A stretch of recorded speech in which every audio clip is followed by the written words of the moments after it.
Thank you everyone for attending this presentation of clinical mental health counseling, practicing in integrated systems of care with Dr. Lisa Lopez-Levers and Dr. Debra Hyatt-Burkhart.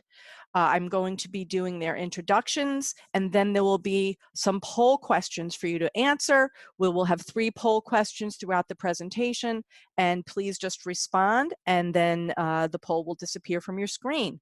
First, I'd like to thank Dr. Lisa Lopez-Levers, who was the Reverend Francis Philbin Endowed Chair in African Studies from 2012 through 2017, and is a professor of counselor education and human development in the Department of Educational Foundations and Leadership School of Education at Duquesne University. She recently has completed her 30th year of university teaching. Prior to entering the academy, she worked in community mental health for 15 years, counseling extensively with child, adolescent, and adult survivors of trauma, as well as with individuals affected by alcohol and drug addictions. Dr. Levers has published books, scholarly chapters in textbooks, and articles in peer-reviewed journals regarding issues of relevance to African culture, trauma and disaster, disability issues, and the counseling profession in general. She edited the widely used textbook from Springer Publishing Company, Trauma Counseling, Theories and Interventions, and a second edition is currently underway. She has been awarded numerous grants and was a Fulbright Scholar at the University of Botswana from 2003 to 2004. She has received a number of awards for her scholarship and service. Her current scholarly projects involve the HIV and AIDS pandemic in sub-Saharan Africa, especially cultural implications and psychosocial effects. She works with marginalized communities in developing culturally sensitive systems of care, creating better access to health and mental health services, designing responses to community trauma, and building community resilience. Her local projects involve trauma-informed community development and a recent country grant to establish a first responder service for gun-related violence. And we have Dr. Debra Hyatt-Burkhart, who is an associate professor and director of program practices of the Counselor Education and Supervision Program at Duquesne University. She has taught at the graduate and undergraduate levels and has provided myriad trainings to community counseling agencies. Dr. Hyatt-Burkhart has published on issues related to positive approaches and responses to working with trauma, clinical supervision, marriage, family, couples counseling, and has presented internationally and nationally on these topics. She has an extensive background in community-based mental health practice, clinical supervision, and administration with over 30 years of experience in the field. Thank you, both Dr. Lisa Lopez-Levers and Dr. Debra Hyatt-Burkhart, and I'm going to turn it over to Lisa. Hello, everyone. This is Lisa Lopez-Levers here, ready to get us started. Thank you so much, Rhonda, for the lovely introductions. I also want to thank all of the participants, professors, instructors, students, and anyone else who might be watching. We believe that we have prepared a useful textbook for clinical mental health counseling students, one that reflects some of the most relevant contemporary issues of the profession. We hope that you find today's instructional module useful. So let's take a quick look at the agenda for this webinar and then get started. I will provide an overview of some of the community-based approaches widely used in clinical mental health counseling, as well as 2 cases from the textbook that are related to an ecological perspective.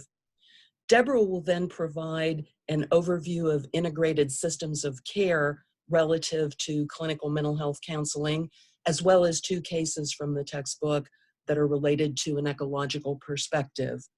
We will then offer a summary of the key features of the textbook, followed by an opportunity for questions and answers.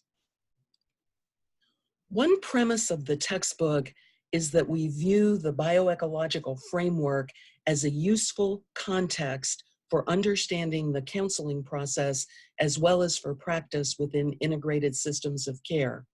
I could talk for hours about this one figure and its richness for helping us to understand the needs of our clients, but I promise that I'll keep my comments brief for now. For many decades, counseling psychological, and psychiatric services have focused almost exclusively on the individual.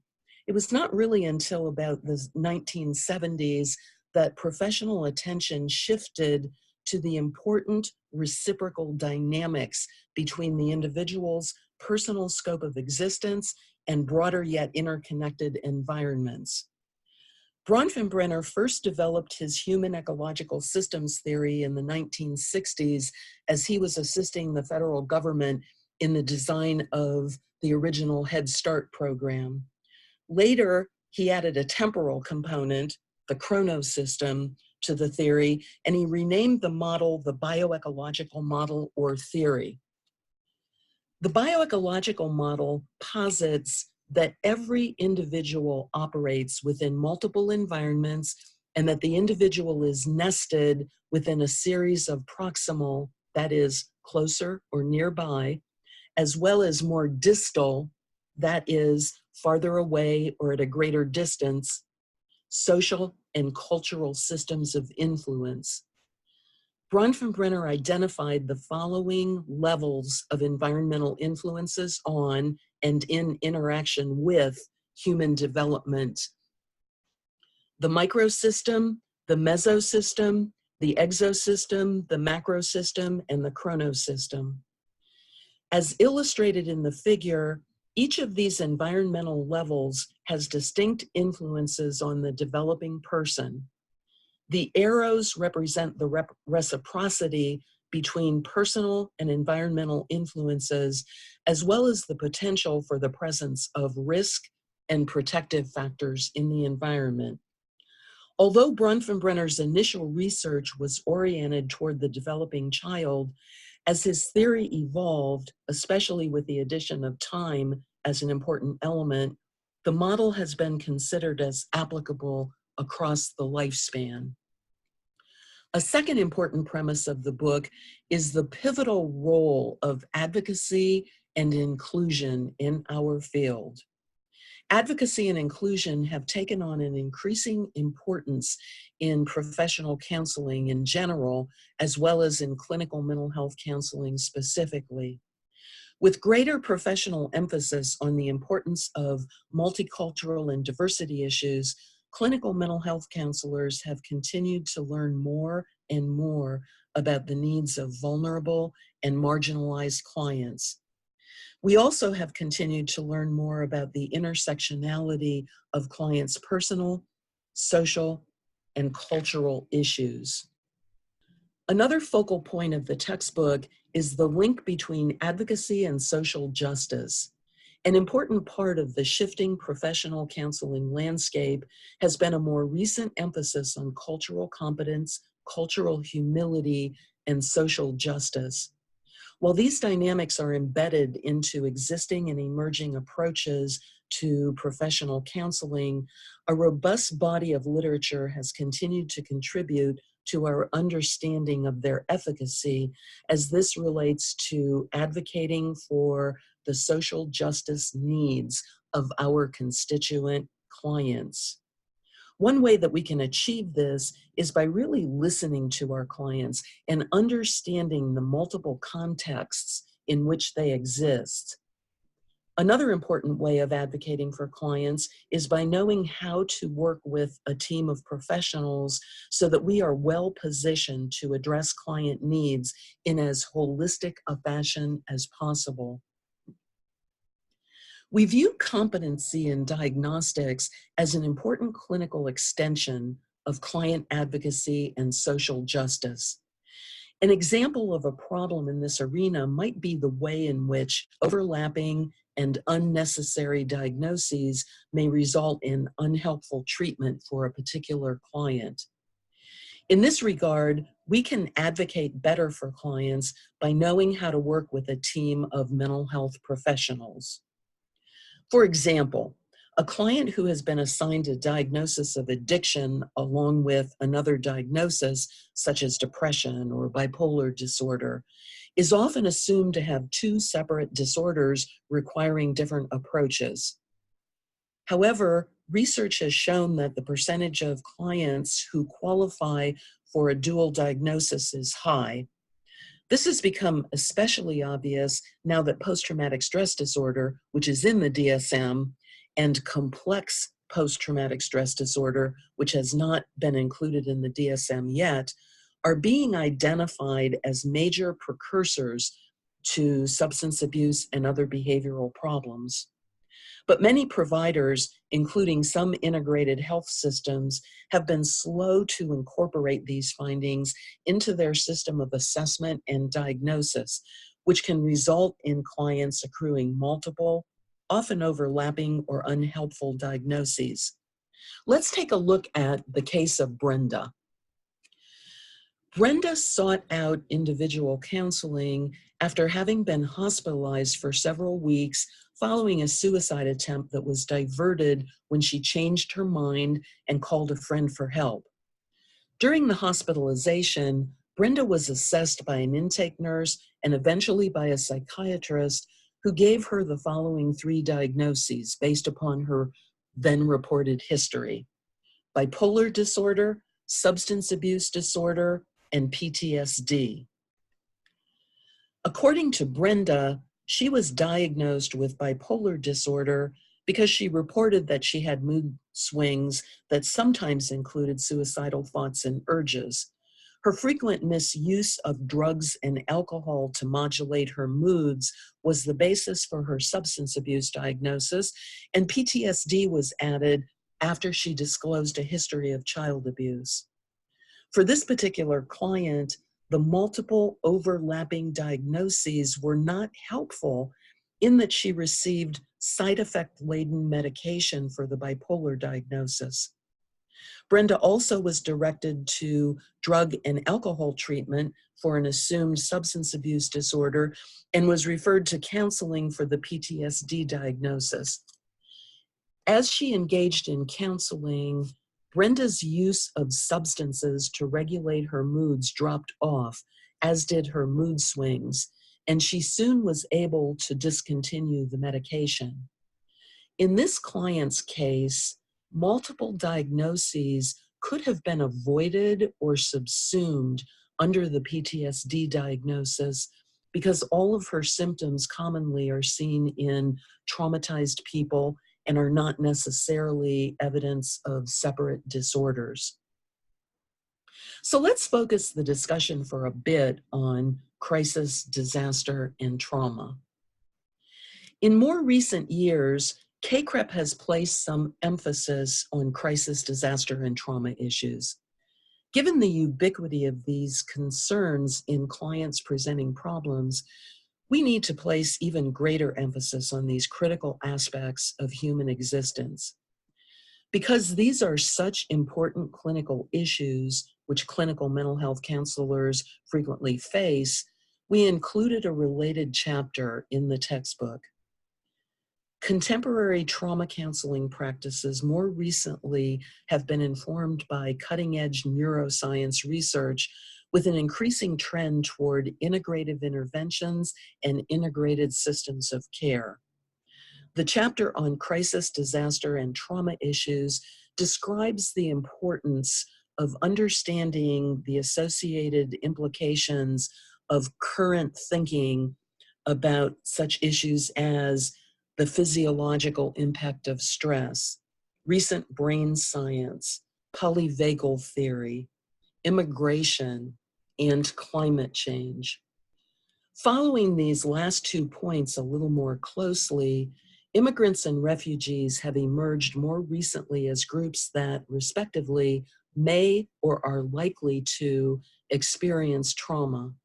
Incidents at the southern border of the US, as well as in many other parts of the world, illustrate how prejudice, bias, and xenophobia can serve as a justification to persecute people who largely are trying to flee horrible situations in home countries where conditions like poverty and political oppression make life unbearable. Likewise, anthropogenic climate change has contributed to increasingly larger migration trends around the globe, sparking related traumatic events for many people. The professional literature has identified the potential for psychosocial trauma as a part of some immigration experiences and has pointed to the need for immigration reform. Let's take a look at the case of Marquita and Isabella. 3-year-old Marquita and her mother Isabella fled their drug cartel-controlled small town in a Central American country after Isabella had been gang raped at knife point. Isabella was terrified and just wanted to get to her brother's home in the southwestern part of the US. She had heard that if she could manage to get to the Texas border, she could apply for refugee status with the US government and remain in a camp while the paperwork was being processed and while she located her brother. When she reached the border, Marquita was taken from her immediately. Marquita was screaming, "Mama, no!" as she was torn from Isabella's arms. Isabella tried to run after the border agent who took Marquita from her, but Isabella was held back by other agents as the agent with Marquita carried her away. Isabella was placed in a detention camp and continuously inquired about her daughter's whereabouts, begging to see her. Isabella was so distraught about this unexpected situation that she would have returned to her home immediately, but not without Marquita. Isabella remained in the detention camp for months, begging to be reunited with her daughter. Isabella finally was informed that the border agents had not tracked the children taken from their parents at that time and that they did not know the location of Marquita. This scenario clearly demonstrates the importance of understanding the ecology of how systemic influences can have an impact upon individuals, family systems, and their multiple environments. Issues concerning traumatized immigrants and refugees are not likely to subside soon. Clinical mental health counselors interested in working with traumatized individuals may wish to consider immigrants and refugees as important contemporary populations that require counseling services.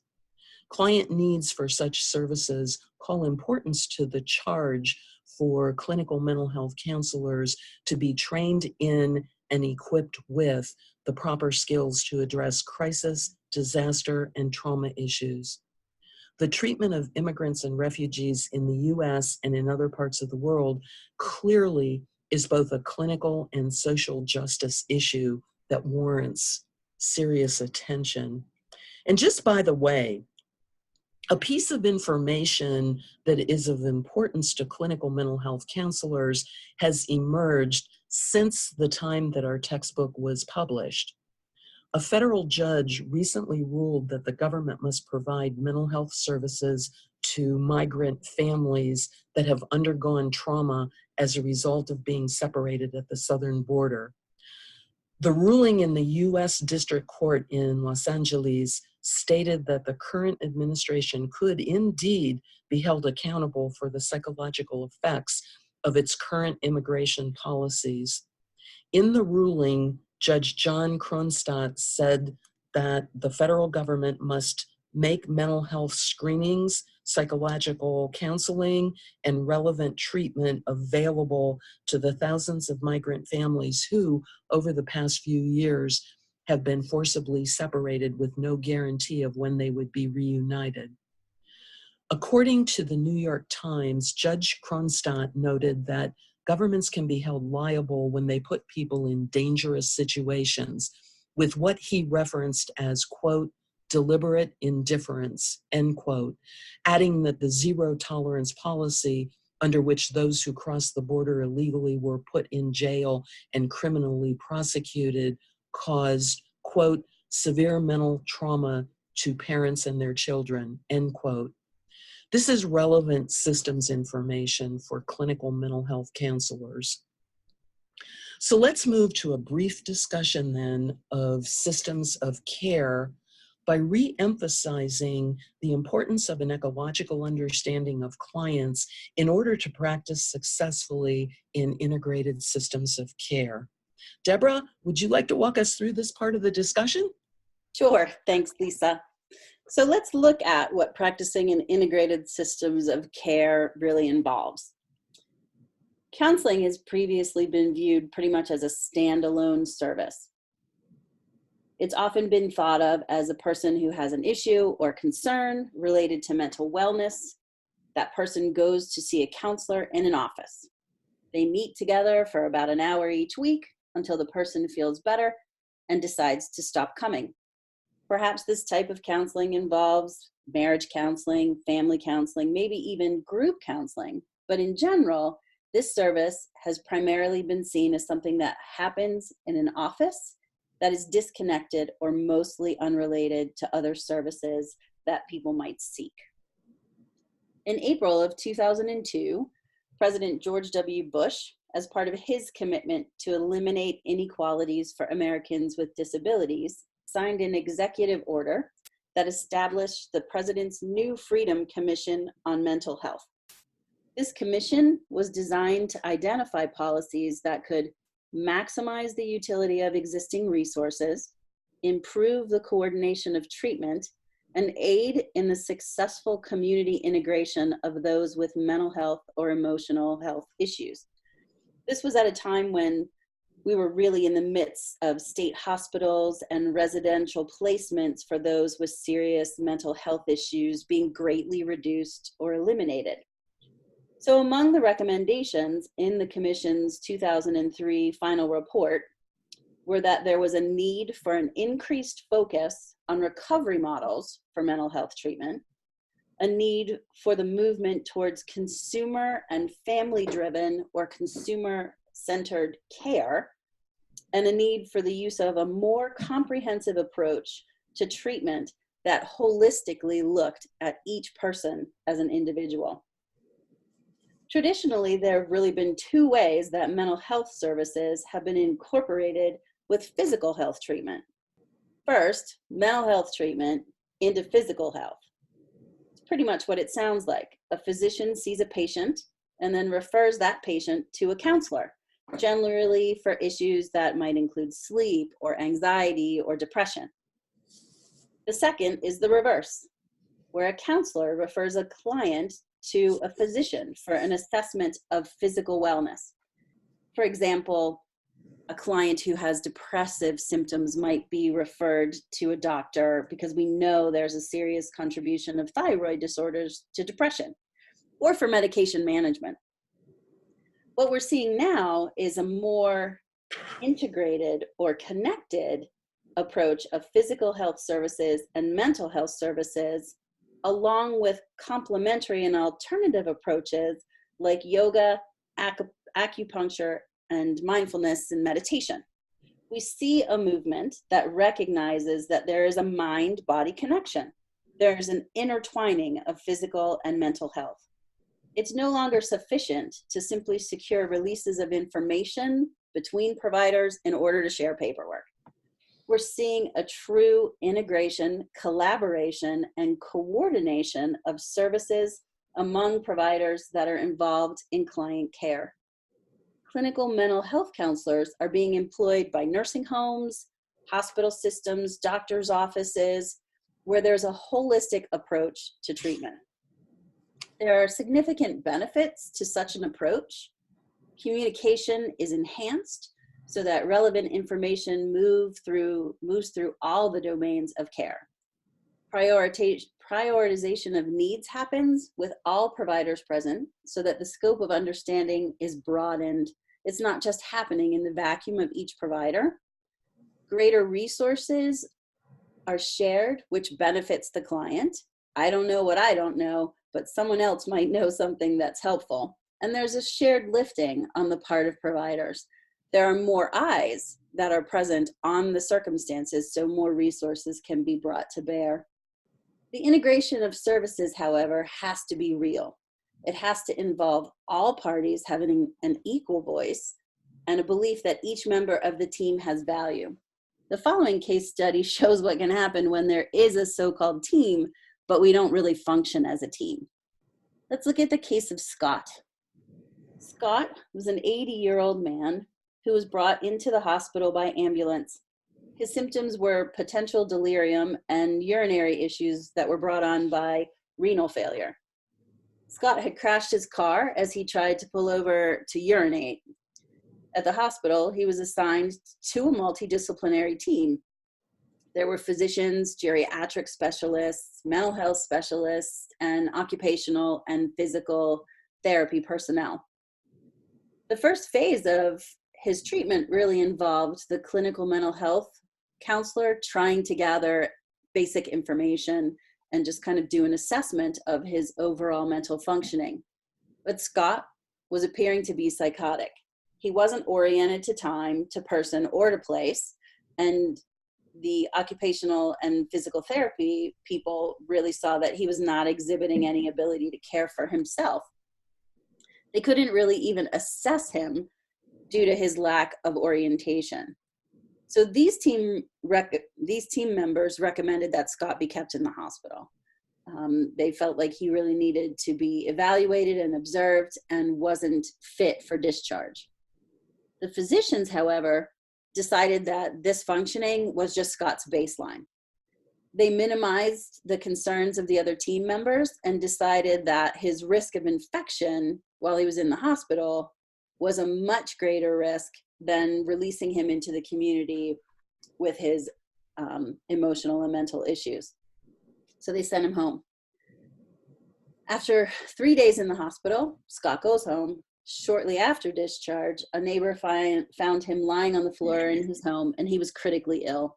He was readmitted to the hospital, and his physical illness was even more significant and life-threatening than it had been upon his first admission. Had all of the stakeholders involved in Scott's care truly coordinated or had an equal weight, his mental health concerns may have been recognized and the deterioration of his physical condition avoided. Allied health systems, counseling, social work, PT, OT, and the like, play an important role in the treatment of any individual, not just those with mental health issues. I'm sure you're all familiar with someone who goes to their physician for some sort of injury and they end up with a prescription perhaps for some medication, some painkillers, and physical therapy. Or an elderly patient who's referred for those types of services along with maybe home health or social services assistance. These systems are designed to enhance service provision, improve client success, and they often actually reduce the cost of care. The incorporation of allied health systems usually involves community-based efforts. Such efforts are exactly what they sound like. Services are delivered within the client's community, which can be their home, their larger community, whatever is in their best interests and meets their needs. It involves natural supports and all stakeholders that the person themselves deems to be useful in their recovery. Programs like wraparound services consider and attempt to incorporate all of the entities in a person's entire bio-ecological model that Dr. Levers talked about earlier in the presentation. And we're seeing great success with these types of approaches. Multidisciplinary approaches place service providers from as many appropriate fields as possible on a person's treatment team. Generally, these teams are headed by a care manager who helps the client to orchestrate their own care. And again, these can include social work, counseling, physicians, and community partners like churches and other organizations, family members, and whoever else the client expresses as being important to their recovery and an improvement. The client gets to choose what stakeholders and partners are invited to the table. But of course, we always have to have releases of information and consent from the client. The client is in control, and that is an essential part of a strength-based team approach to treatment. So what is strength-based treatment? We hear that term a lot. So just because a person is diagnosed with a mental illness or a mental health condition doesn't mean that they're incapable of making decisions or having an idea about what the best approach for them may be. In fact, people really are the expert on themselves. When we allow clients to be the experts on what works for them and what doesn't, we begin to promote a strength-based approach to their care. Strength-based is not a Pollyanna, pie in the sky, this client has it all together, everything is great view of the client. Yes, clients come to treatment because they have concerns. Nobody comes into any kind of treatment and says, I just came by today to tell you I'm doing great. Although that would be really nice if they did. Strength-based treatment involves taking a realistic look at the resources, the competencies, and the inner strengths and characteristics that a person possesses, and how we can leverage these strengths in the best interest and to the best advantage of the client. Strength-based approaches are person-centered. This person with this issue. Each person is unique with their own set of strengths and their own set of needs. There is no one-size-fits-all treatment. When we are strength-based and person-centered, treatment is individualized. I remember when I was working as a supervisor in a community-based mental health agency, we were getting ready to have an inspection, and I decided to examine our treatment plans to ascertain how well we were doing with individualized treatment, which is a big push in my state here in Pennsylvania. And to my chagrin, what I found was when I took the names off the treatment plans of clients that had the same diagnosis, I had a really hard time identifying who was whom, even though I was the one providing the clinical supervision to the counselors providing direct care to these people. It was evident that we had gotten really lazy with our person-centered and individualization of our treatment plans.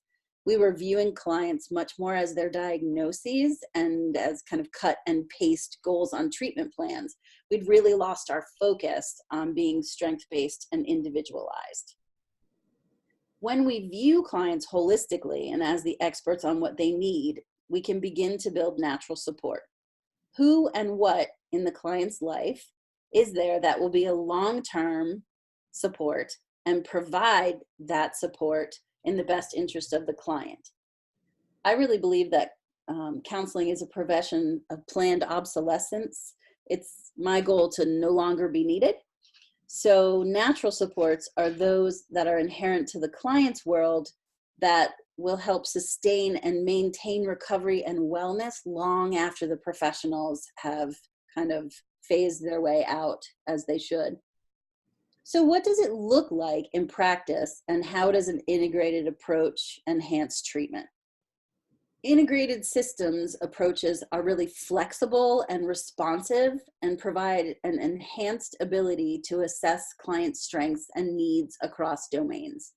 And when we talk about domains, we're really talking about things like work, basic needs, physical health, social concerns, emotional, relational, educational, any area that is identified as part of the client's system, whether it's the, big systems, small systems. Once strengths and needs are assessed, interventions can be developed that prioritize and target the areas that are most impactful to the client. Are there basic safety concerns or resource issues that must be addressed before mental health treatment can begin? People who don't have a place to live or enough to eat will likely find it really difficult to focus on their mental health issues. Often, clinicians get stuck here. We work really hard to get our clients involved and invested in treatment, and we get frustrated and we call them resistant when really they're cold and they're hungry and their mental health issues aren't their priority.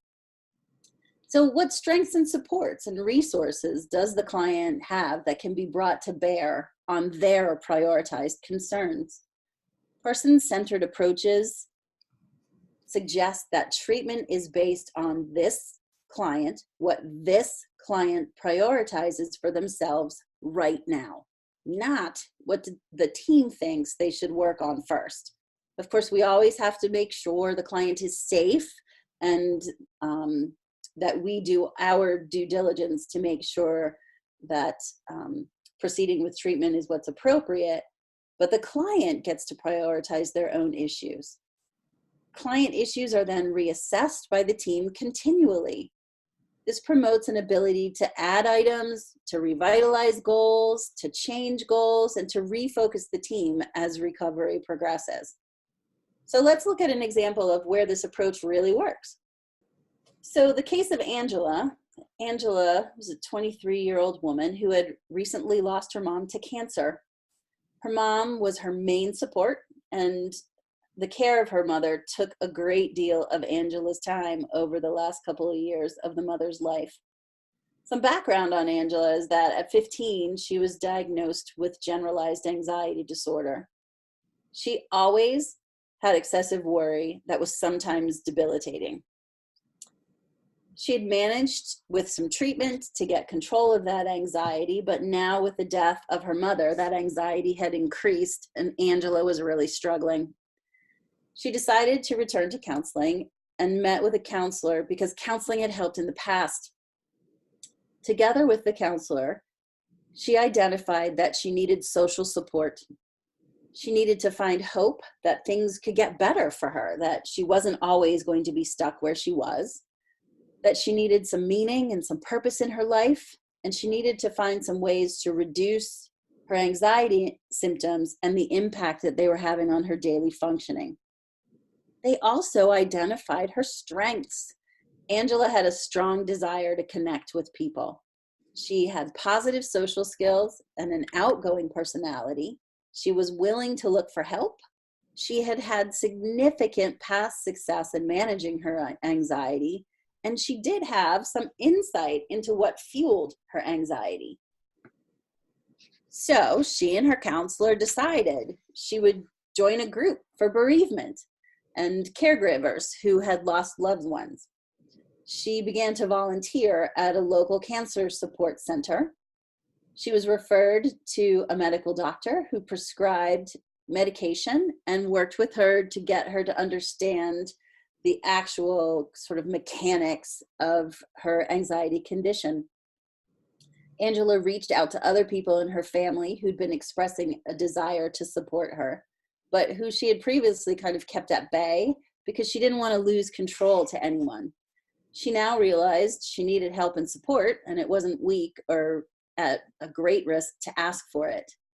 She had good insight and learned to try to control only what was in her control. Angela and the counselor assembled a team that used her strengths: her willingness to seek treatment, her desire to connect, her compassion, her drive to help other people, and her insight and her awareness. And they put together a package that helped her meet her needs. Collaboration with the group provider, the physician, some community-based entities, and her family eventually helped Angela to experience a significant reduction in her anxiety levels. She was able to reduce her medication and hoped to ultimately be able to stop taking it. Her team was able to reduce their involvement in her recovery as she improved. This is a great example of how flexible care, strength-based, and person-centered approaches can be adjusted as progress is made. So we hope that this brief overview of practicing in integrative systems of care has been informative, maybe a little inspiring. We believe that this approach can really promote holistic recovery for our clients. So let's take a quick look at the text that we've developed that's related to this approach. Thanks, Deborah. In summary, we would like to recommend our introductory clinical mental health counseling textbook as one that offers a unique integrated system of care approach reflecting current trends in mental health treatment. We conclude by addressing what we consider to be the key features of our book. It offers unique integrated system of care and community-based approaches that are integral to current trends. It provides emphases on strength-based and ecological perspectives of clinical mental health counseling practice. It includes real-life examples and insights that facilitate the integration of theory and practice. It describes dilemmas and pitfalls that are intrinsic to a variety of mental health practice topics. includes tips from the field and real-world case illustrations designed to enhance clinical applications, includes learning objectives in each chapter, and reflects the 2016 and 2009 CACREP standards that are highlighted in each chapter, which makes identifying how and where standards are taught much easier for those folks that are responsible for CACREP self-studies and review. So now we'll take a couple of questions that have been generated during our talk. Hi, everyone. This is Rhonda Dearborn again. If you have some questions, please go ahead and type them in the QA box. And one of our folks, Lee, will be asking the questions on your behalf. In the meantime, we have a couple of poll questions that we'd like to post for you to respond to. We've done one poll question so far, and we're going to post 2 more. In the interim, if you do have some questions, please go ahead and key them into the Q&A, and we will have them come up. We're going to take a couple of questions to conclude. There should be a second poll question for everyone to respond to, if applicable to you. Please go ahead and do so. Lee, do you want to start with any questions? Sure, thanks very much. Drs. Lopez Levers and Hyatt-Burkhart, first question is, this comes from Rosemary, is the integrated systems of care something that is becoming taught in all helping professions? How much is this becoming the norm in approach to treating the whole person? Well, honestly, Rosemary, I would have to study curricula of various helping professions to really be able to do justice to your question. It's a good question.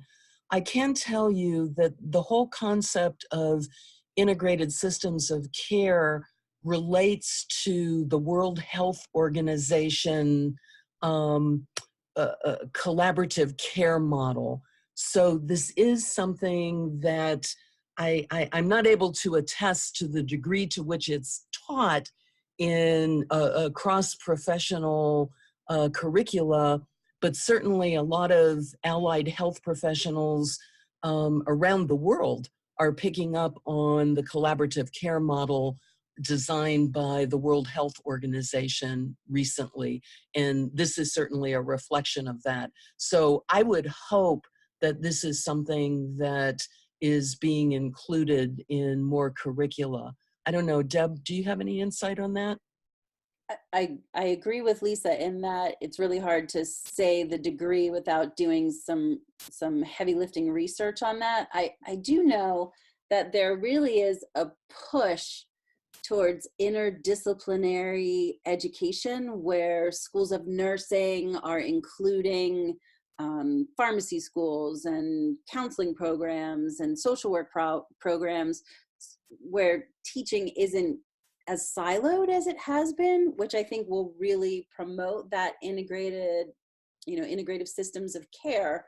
So I think we're going to see a movement towards that even more strongly in education, as we all know the pressures of education and getting students and having multidisciplinary teaching on top of practice. That helps. Great, thank you both very much. The second question we have from Rebecca is, how do you recommend dividing this overview text over 2 10-week quarters? Oh, an instructional design question. I certainly think it would be possible. We designed it specifically to have 15 chapters to match up with a standard 15-week semester. I think you could probably kind of half the book and have some learning sessions in weeks, perhaps between chapters, that really focus on some of the clinical issues, that maybe bring in It would be an opportunity to show some of your longer videos. It would be an opportunity to have students do role plays and really kind of drill into some of the clinical issues. So while admittedly, we did design the course, or we did design the book specifically with 15 chapters to match up to a semester system, I think you could, with, you know, by looking at the book and figuring out which topics you wanted to do in a first part, second part, honestly, I think the structure of the book lends itself very nicely to that. Thank you very much. And the third question is, how is advocacy and social justice incorporated in your book? This question comes from Andrew. Well, I would start by saying that we made a conscious effort from the very beginning to incorporate it throughout the book. In fact, that was one very specific part of guidelines for all of the authors who were involved in preparing chapters for the book. So I believe that those issues are integrated actually very well across chapters. Some of the chapters lean a little more into it, but that we made a conscious decision to include that throughout the book. And I think just the very approach to client-centered, strength-based, integrated systems is in of itself an approach where clients become their own advocate, and all practitioners, all stakeholders involved are working together on behalf of that client. So it is incorporated throughout the text. There are specific chapters, but the approach itself is sort of inherently advocacy-based approach. Great, thank you very much. And I have one final question from Tony. How much coverage is there on crisis, disaster, and trauma issues? Thanks for that question, Tony. This is Lisa Lopez Levers, and I wrote the chapter on crisis, disaster, and trauma issues. So there is one full chapter devoted exclusively to that set of topics. There are a number of other chapters throughout the book that certainly lean into those topical areas as well. But the one chapter is, as I said, exclusively about trauma, disaster, and crisis. I would also say that Springer does have another textbook in which the entire textbook is devoted to trauma counseling.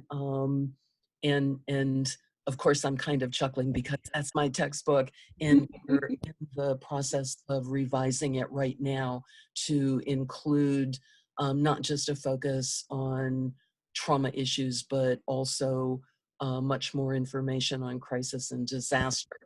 And having said that, going back to the clinical mental health counseling book, we do have the full chapter that focuses on that, as well as other discussions throughout the book.